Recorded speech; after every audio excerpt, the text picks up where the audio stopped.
Hello, hello, Facebook. Good afternoon.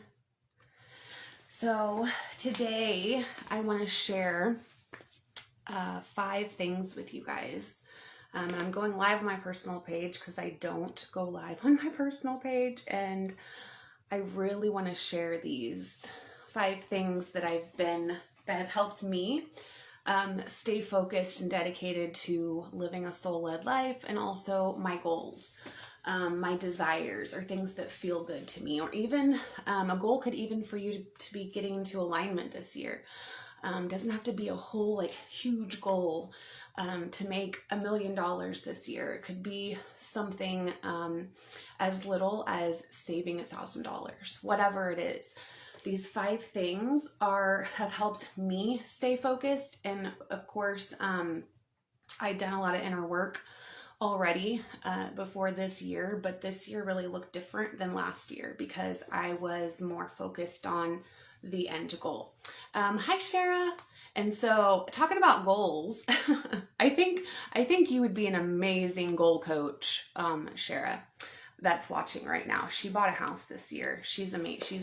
She's relentless. And so, but 5 things. So here they are. So one, what helped me stay focused on what the things that I wanted this year were to reframe and respond differently to the situations that I would allow myself to get off point like the year before.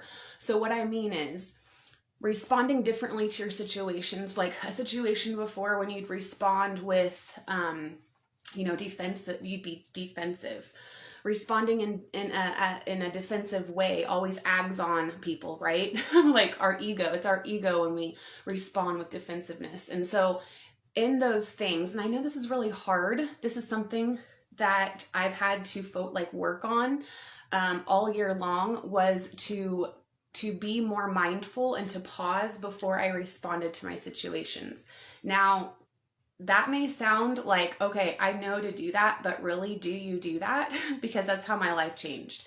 When I started to, or one of the reasons why, when I started to respond differently, instead of from my ego, I would step back and look at it objectively instead of taking something so personal. So in another sense, you can take this first tip as to not take things personally, okay? Nobody is out to get you. No one's trying to make your life worse. And even if you think they are, because some names come to mind from some people I've talked to lately, of even if you think somebody's out to get you, they're not, okay? So 2, focus on what's going well. And so when we get so focused and tied into the daily things that we're doing towards reaching this goal, and again, it could be you getting into alignment, you feeling better, you getting off medicine, whatever it is, right? Staying focused on that. When you focus on what's going well, something shifts, your energy shifts, first of all. You carry that energy behind the actions, which is the number one thing when it comes to manifesting or, going after anything, changing your life in any way, shape, or form. It's the energy that you bring with it, behind it. And so if you come and respond to things differently from a place of being angry, okay, first of all, you wouldn't be able to. You would respond with anger, right? That's just how that would go. But if you step back and you pause for a minute and be like, okay, this isn't personal, and you have a better energy behind it, the outcome is different. So same thing with focusing on what's going well. So when you're so focused on what's not going well, and oh my gosh, this is going wrong, and nothing ever goes right, then your energy, your vibration goes down, and that's what you're bringing into the rest of your day, your other situations. And so focusing on what's going well, that also, again, that raises your vibration, and it's the energy you bring to your situations that determines the outcome. That's what it is. That's how you manifest. Okay. So 3, be honest with yourself about the stories you're telling yourself. This was one of the biggest things for me too, when I started to meditate and I started to see my thoughts as not defining me. I saw them from an objective way, which again, this takes inner work. And if you have been doing the inner work, good job. And I'm so proud of you. If you haven't, and these tips sound ridiculous to you, please come over to the Soul Relaunch Society and we can work together on getting you in alignment with who you really are instead of getting you out of this ego-based reality. Because that's what you're living. If you are living from an ego-based reality, then all of these tips are going to sound ridiculous to you, because I never even knew that I could control how I felt before everything happened with me. Okay. And so 2, focus on what's going well. 3, just stop telling yourself bullshit stories. And what I mean by that is, in your mind, we tell ourselves a story. So for example, when something is not going well, we tell ourselves, oh, there's something we did wrong, or I did wrong, I suck, this isn't for me. Or you start just beating yourself down, your self-talk, your stories that you're telling yourself. Just stop yourself and be like, okay, what really went on here? Like, there is no good or bad in my world anymore. There's just no good or bad. There's truth. So whatever is true for you, that is this, like, stop trying to not trying, because I know it's your ego coming in and like, whatever, you suck. I told you you're an imposter. You shouldn't have done that. You know, this is way out of your range, whatever your goal is. And then you start listening to that. It's just to stop and pause again and step back and be like, what's really going on here? And not to sugarcoat things. I do this, okay? We always want things to look better to other people than what they do, right? That's the human part of us. And so again, this is you stepping back and being objective to your life. Just be the witness of like, what's really going on here, and be real. Like, self-honesty is probably the number one tool when it came to me, like, stepping more into my soul growth and self-growth and all that. And so 4, pay attention to who you're talking to. Pay attention to what conversations you're having. And be mindful of who you're talking to and what you're talking about. Be mindful of what you're allowing in your space, right? That's going to help you. If you let people come in and topics come in that are like totally fighting against what you're trying to do. So we all have different ways of viewing the world. And sometimes when we start to go through an awakening process, which is my audience, it's my moms that I work with. It's if you just had a spiritual awakening, or you're seeing life different, or you're questioning your reality, whatever it is, that's my people right there.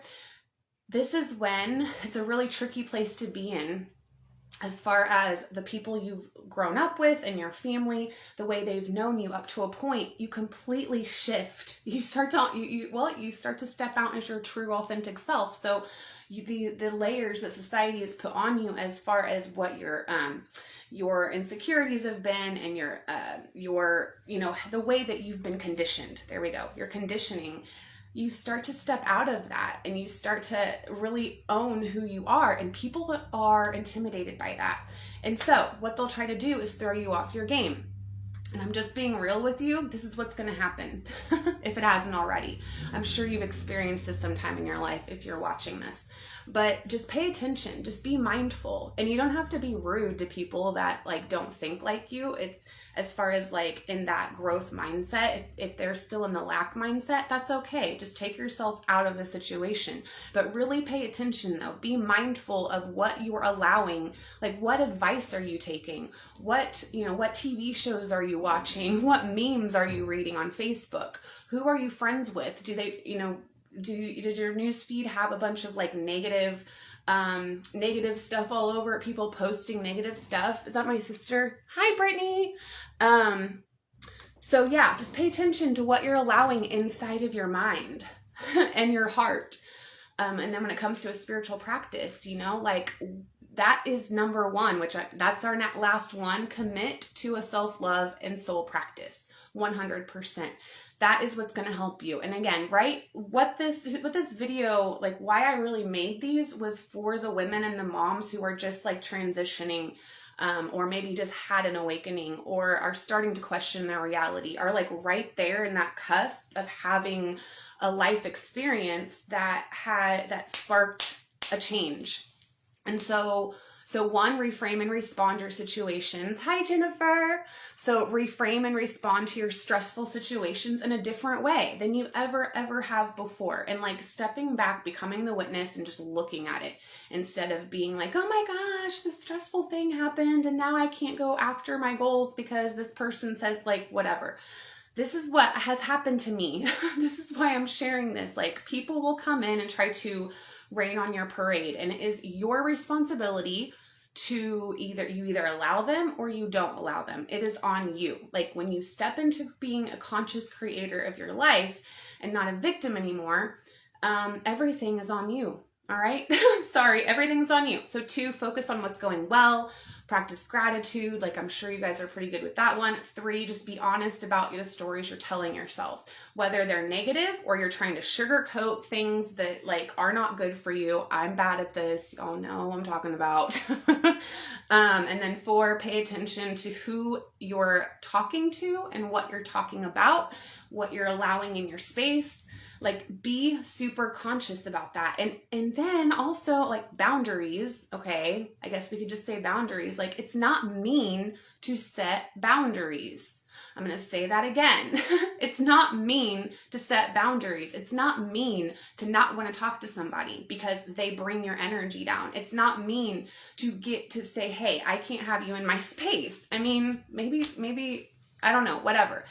But you are number 1, like, especially if you're a mom watching this, this is your year. What these are going to do, these 5 things that I just shared with you, and I'll finish with 4 and 5, is that when you start to live a conscious life of being aware, you are going to experience doubt. You're going to stop believing in yourself. You're going to experience, negative mindsets. You are going to want to quit. I'm going to tell you that right now, 100%. You are going to want to quit. You are going to feel like an imposter. You are going to feel fear. That is inevitable. And I know Jennifer, you can agree with me here. Like all that stuff is going to happen. You guys, that is what a lot of people, or what I notice. That's why people don't go after things they want, because they don't want to experience those things. But if you have a plan for what you're going to do when those things come up, it makes it almost a promise that you're going to meet your goals, that you're going to achieve this state of being, because you have a plan of what you're going to do when that shit comes up, right? And so pay attention, just be mindful. That's it. It's just being mindful, and I'm pausing and just being like, okay, here's another one of like looking at who you're being in your conversations as well, and in your interactions and your communications. Like, who are you being? Are you showing up as someone who is with love and love and acceptance and allowing people to be as they are? Or are you showing up from a place of ego and you're there to just, bust their balls, whoever it is, of like, no, you can't do this. Like, who are you being in your situations? And who are you being when you do stuff? Again, it's the energy you bring behind the actions that are going to determine what happens. And I know that you two on here know this, but anyone that watches this, like, it's the energy, it's the vibration, the vibrational frequency you bring to your situations, how you say things, all of that, okay? And so pay attention to who and what you're talking. And then 5, commit to 100%, 120, 200, 1,000% to a self-love and soul practice. A morning routine over all of that. But if you don't want to do a morning routine, at least just have 10 minutes where you sit with yourself every day, check in to see who you're being, who you're showing up as, your situations. What are the stressful situations that bring you down from peace? That's a trigger. So who's triggering you? What can we find out about that? Which, that's a whole other video, to shift your triggers into empowering beliefs. That's how you grow. That's how you heal, is your triggers. You find what brings you down, and then, you think of the root belief. Why did that trigger you? And then replace it with an empowering belief.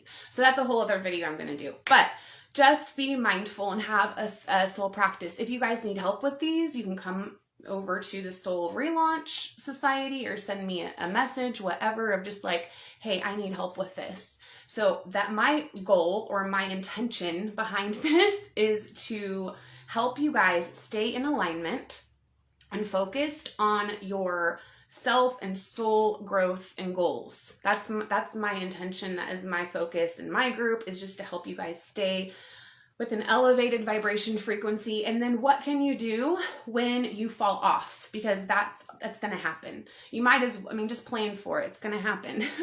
Also to have a support system. So let me know your questions. Let me know your thoughts on this. And if you have another tip, just like post it in the comments. And yeah, so I'm having a mindful morning challenge happening next week from Monday to Friday, January 3rd to the 7th, I believe is what it is. And I will post the link to join at the top. So you guys have a good day. I believe in you guys. Bye-bye.